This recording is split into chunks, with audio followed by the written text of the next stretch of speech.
Hey guys, Matt Allen here. Welcome back to Tactical Bassin. Today I want to talk to you guys that are struggling through this winter. We see you guys in the comments talking about we've tried everything you said, we've tried everything we know to do, we cannot catch fish.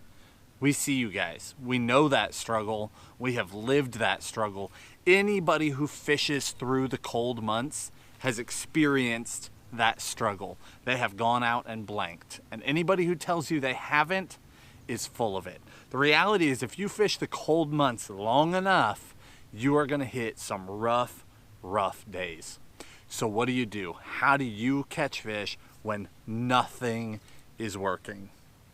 I suspect that most of you that are experiencing that are all doing the same thing. Now, I could be wrong, but I'm going to take a shot in the dark here. And if this applies to you, I want you to listen closely because this might completely change your fishing for the rest of the winter until we get to the pre-spawn.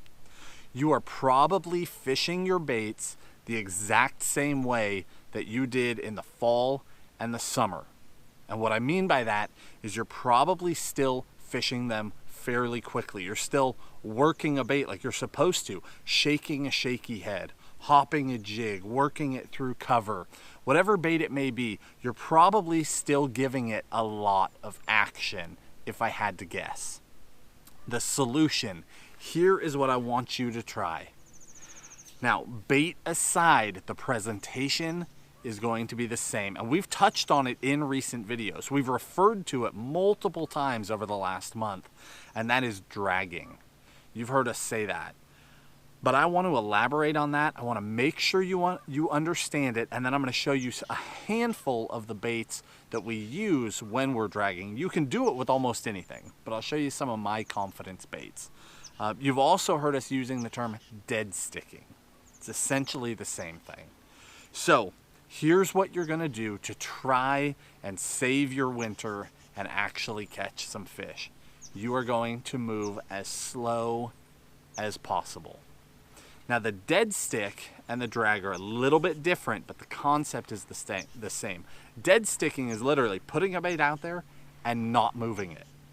So if I want to dead stick a tube, I'll throw that bait out, it's gonna circle down, it's gonna land on the bottom, and there it's gonna sit. And I'm gonna do nothing. And I might let it sit 2 seconds, 5 seconds, 10 seconds. Depends on how desperate I am and how cold the water is. The colder it is, the longer you're going to wait. But when it's time to move it, I'm just gonna pull that bait on the bottom. And then I'm gonna let it sit again. And I might pull it 2 inches, I might pull it a foot, but I'm not going to pull it farther than that. Just a slow pull and then leave it and just let it dead stick. Just let it sit there. And then slow pull, leave it, slow pull, leave it. Now dragging, very similar concept, except it's typically constant movement. Now you can drag and stop, but a lot of times dragging is done with a boat where you're literally firing out behind the boat, letting that bait get to bottom, using just enough weight to maintain bottom contact, and then as that boat drifts or you turn your trolling motor really slow, you just literally pull the bait. You let the boat just bump that bait along the bottom, and it will just be creeping along the bottom, just creeping. It's probably the most boring way there is to fish, honestly. That said, it can be incredibly productive when the water is cold. Actually, dragging works year-round, but the productivity balances out the boredom when the water is at its coldest. Now there's a variety of baits that we do this with, but gear is also really important. At a maximum, I would do this with 8-pound line. That's the max. 6-pound is even better. If you're fishing around smaller fish, 4-pound is even better than that. The reason is you're going so slow that the fish really do have time to sit and study the bait. It's just sitting there in front of them. They can just sit there and look at it. So the slower you go, the lighter you want your line to be, because as they're sitting there looking at the bait, if you're using heavy line, they'll see it. They'll see that something's wrong, and they're not going to eat that. They're going to split. So lighter line is key. It will really help you. And then again, slower is better, as slow as you can stand. Now, bait wise, the tube, one of my favorites. I love dragging a tube, but one of the reasons that I like it so much is that exposed hook.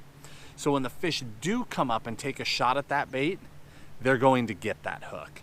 Even if I'm half asleep because I've been dragging and not really paying attention and dunk, they hit that thing. Even if I'm not all there, they're gonna catch that hook and I can stick them. So that's a really, really good place to start if you need to build confidence. However, if you're around cover, say you're fishing from the bank. Now the way you do it from the bank is you throw it out, let it hit bottom, and you just ultra slow turn that handle. Just ultra slow. And that's going to be doing the exact same thing, right? That's going to be dragging the bait back to the shore, just really slow. And the bites typically in that cold water won't be that hard. They'll typically just dink, they'll just pick it up, dink or dink dink. Now if you're around smallmouth or spotted bass, one of those fish that loves the cold, they might still hit it hard. You might be creeping along and just get smashed. But typically that's not the case. So just be paying attention as you're creeping for that dink dink, just that little bite. Set the hook on them. So the tube is a really good option. Let's see, what are some of the other good options? I've got a pocket full of them. The 2.8 Kitech, little tiny swim bait. Whether you throw a Kitech or something else doesn't matter, but we throw the Kitech a lot. That's a 2.8, just on a little dart head. And like every video, down in the video description, we'll give you links to everything. Don't worry about that. You don't have to go try and track down all this stuff. We'll show you literally exactly what we're fishing with. But that 2.8 Kitech, little tiny darter head, super slow on bottom.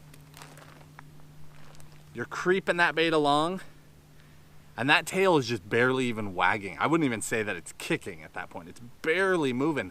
But every time you hit something, every time it bumps into a rock, that tail will flutter and it will kick. Next, in this pocket full of stuff, worms, obviously.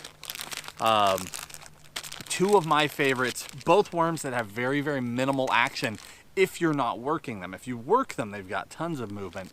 But one is a flirt worm. The other one is that robo worm, that fat worm. We talk about that a lot. Both of those worms have a variety of colors. They're deadly. But the way that I would fish those personally is either on a darter head, just like the Kitech, so that it is an exposed hook. That's going to be your highest hookup ratio. If you can get away with a darter hook in the cover, or a darter head, excuse me, in the cover, every time they pick it up, they're going to get that hook. And if you're using a really fine hook, a really small hook, they'll all but stick themselves. It really takes the guesswork out of it. The other way that I would fish it is on a shaky head. And on a shaky head, you're not an exposed hook. It's buried in. So you need to be ready to set the hook, but it allows you to throw it in more places. Or if you're worried about losing baits, you won't go through anywhere near as many baits when you're throwing on a shaky head. One, because you're screwed onto the head, and two, because your hook is hidden so you're not getting snagged up.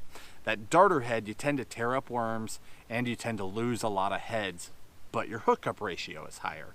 So cause and effect, you kind of need to decide for yourself which one is a better option, but both are effective. And then last is the Ned rig. We just did a video about the Ned rig explaining how to fish it, but again, it's a dead action bait. Throw it out, let it sit on bottom, barely move it, let it sit, barely move it, just dragging on the bottom. Switching between a drag and a dead stick is so deadly. That's a handful of baits. One thing that you're gonna notice is that they're all small. We are not trying to catch a giant fish today. That's not what I'm talking to you about. Now, I'm not saying it won't work. If you come across a giant, you might just catch it. But what I want to talk to you guys about, what I want to focus on, is just getting bit. Winter time is prime time to catch monster bass, but it's also a very frustrating time because guys that are new to fishing, especially if you got started in the spring or the summer when you could catch a lot of fish, now you're going, what happened to those fish? Are they all dead? Are they even here? Where did they go? It's amazing. In the wintertime, they vanish. They just vacate. But the big ones are still up and eating. but there's a few small ones. So if you haven't figured out those big ones yet, if you've been grinding it out and struggling, or if it's just a tough day, if it's a bluebird day, if it's post-frontal, if you've got high wind, that's time to really just knuckle down, start dragging, put some fish in the boat, save your day, save your season. Hope that helps you guys. If it does, hit that like button, subscribe to the channel. We'll talk to you soon.